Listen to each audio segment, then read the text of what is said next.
En aquel tiempo dijo Jesús a sus discípulos: cuando venga en su gloria el Hijo del Hombre y todos los ángeles con él, se sentará en el trono de su gloria y serán reunidas ante él todas las naciones. Él separará unos de otros, como un pastor separa las ovejas de las cabras, y pondrá las ovejas a su derecha y las cabras a su izquierda. Entonces dirá el Rey a los de su derecha: venid vosotros benditos de mi Padre, heredad el reino preparado para vosotros desde la creación del mundo.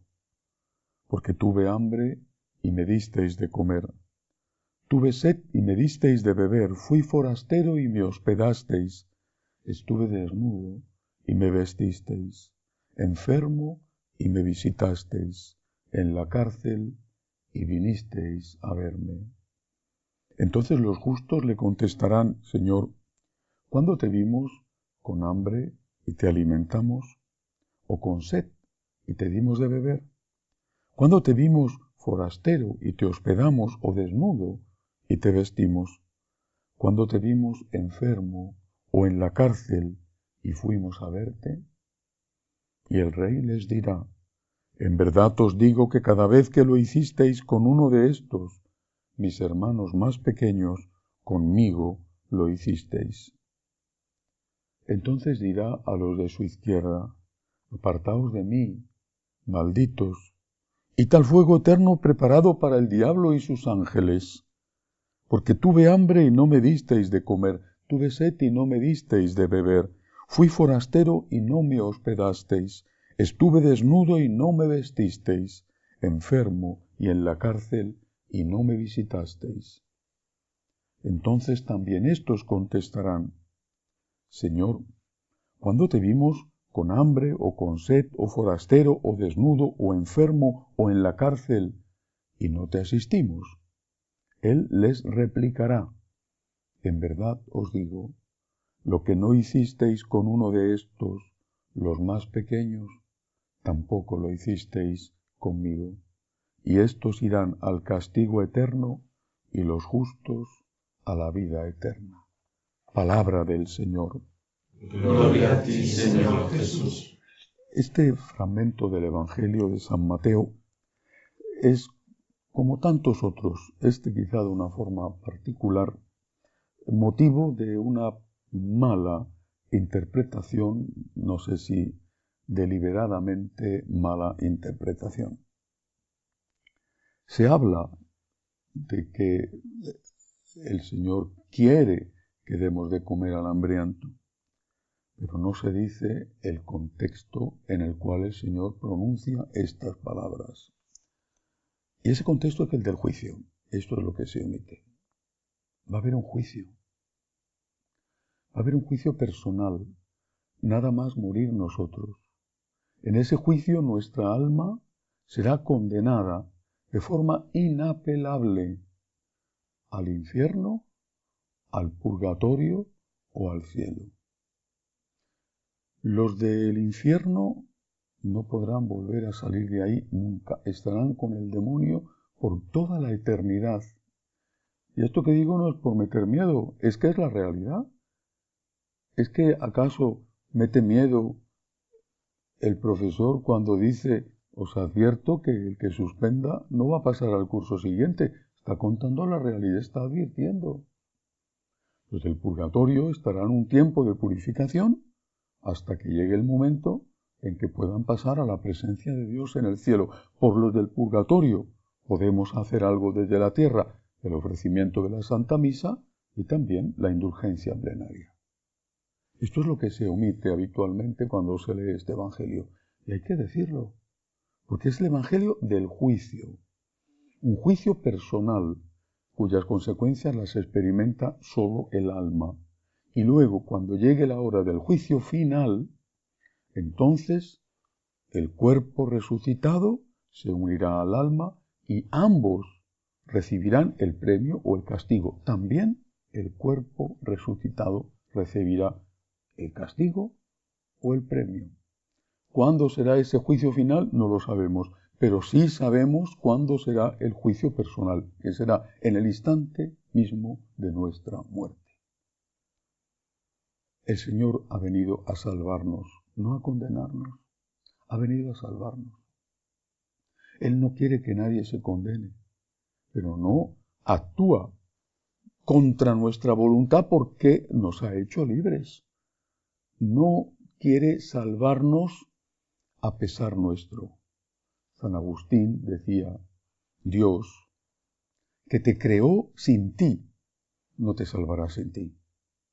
Y yo creo que mi deber, y me parece a mí que el de cualquier sacerdote que tenga todavía algo de fe, tiene que ser el de advertir de esto.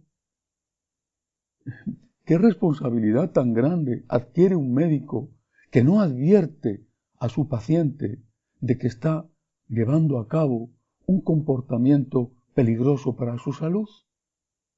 Que no le advierte que con esos niveles de colesterol no puede tomar determinados alimentos, o con esa presión no puede tomar la sal que está tomando, o con esos niveles de azúcar no puede tomar los dulces que está comiendo. Es una responsabilidad del médico. ¿Por qué nosotros los sacerdotes hemos dejado de hablar de algo tan importante como es el juicio? No digo que sea lo más importante, porque lo más importante es el amor debido a Dios, el agradecimiento. Pero esto es importante también. El profesor tiene que decir, tienes que estudiar por aprender, pero también tiene que decir, mira, que si no estudias te suspendo. La primera motivación tiene que ser aprender, pero también tiene que estar la motivación del suspenso. Es terrible la situación y cuántos, no lo sé, pero cuántos, quizá muchos, se condenan por culpa de sacerdotes que no cuentan lo que dijo Jesús, no leyendas viejas para asustar a los niños, simplemente lo que dijo Jesús. Otra enseñanza muy importante. Para estimularnos, y esta sería la más importante motivación, el Señor nos dice que está presente en el que sufre. Y que lo que hagamos a ese, se lo estamos haciendo a Él. Que el amor que le debemos a Él, tenemos que pagarlo en esa persona que está sufriendo. Hay una presencia de Cristo en el que sufre. Es una presencia real, no sacramental, como la eucarística, pero real. Lo que has hecho al más pequeño, a mí me lo has hecho. Hay una presencia real. Y esto la Iglesia lo ha reconocido siempre. Es por agradecimiento a Dios, para pagar la deuda que jamás podremos pagar del todo que tenemos con Él, que tenemos que ayudar a la gente que sufre. Es por agradecimiento a Dios que tenemos que dar de comer al hambriento o visitar al enfermo o al que está en la cárcel. Luego, también, vuelvo a repetir, está la cuestión del juicio. Pero la primera motivación tiene que ser el amor a Cristo presente en el que sufre. Una última cosa, muy importante, que no se desprende directamente de este texto, pero que sí que es una consecuencia que a mí me parece bastante clara. Si el Señor está presente en el que sufre, ¿eso no significa ahora que también está presente en mí cuando yo sufro? Léon Blois, uno de aquellos escritores franceses conversos del principio del siglo XX, compañero y amigo de Maritain, decía, reprocho a la Iglesia, y lo decía mucho antes del Concilio Vaticano II, que haya dejado a los pobres más pobres de lo que son. ¿Pero por qué decía eso Léon Blois? Lo decía no porque la Iglesia no estuviera haciendo obras de caridad, que las ha hecho siempre, sino porque había dejado de recordar que tener un problema es tener un tesoro. Que el pobre, el enfermo, el anciano, el encarcelado, el que sufre por cualquier causa, incluso aunque sea culpa suya, tiene a Cristo presente en él y que sus oraciones son las más escuchadas por el Señor. ¿Tienes un problema? Cristo está contigo. Alégrate de estar con Cristo. No eres un inútil. No eres solo un sujeto pasivo de caridad ajena. No eres alguien que no sirve para nada y que solo puede recibir. Bendito lo que recibes y agradece la ayuda que recibes. Pero, ¿tienes un problema? Tienes un tesoro. ¿Tienes un problema? Cristo está en ti. Es otro tipo de comunión. Si hay una presencia real del Señor, lo que has hecho al más pequeño, a mí me lo has hecho.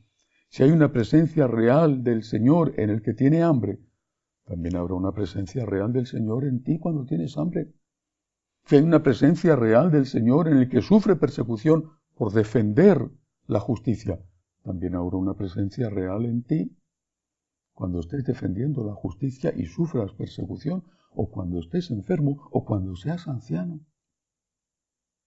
Me parece de la más elemental lógica. Alégrate, por lo tanto, Cristo está en ti. Es por eso que el Señor invitaba a cargar con la cruz, porque invitaba a estar con Él, lo mismo que te invita a la Eucaristía, te invita a abrazar tu cruz, aunque la presencia real del Señor en la Eucaristía sea distinta, porque es sacramental. Que lo entendamos y que lo vivamos. Que así sea.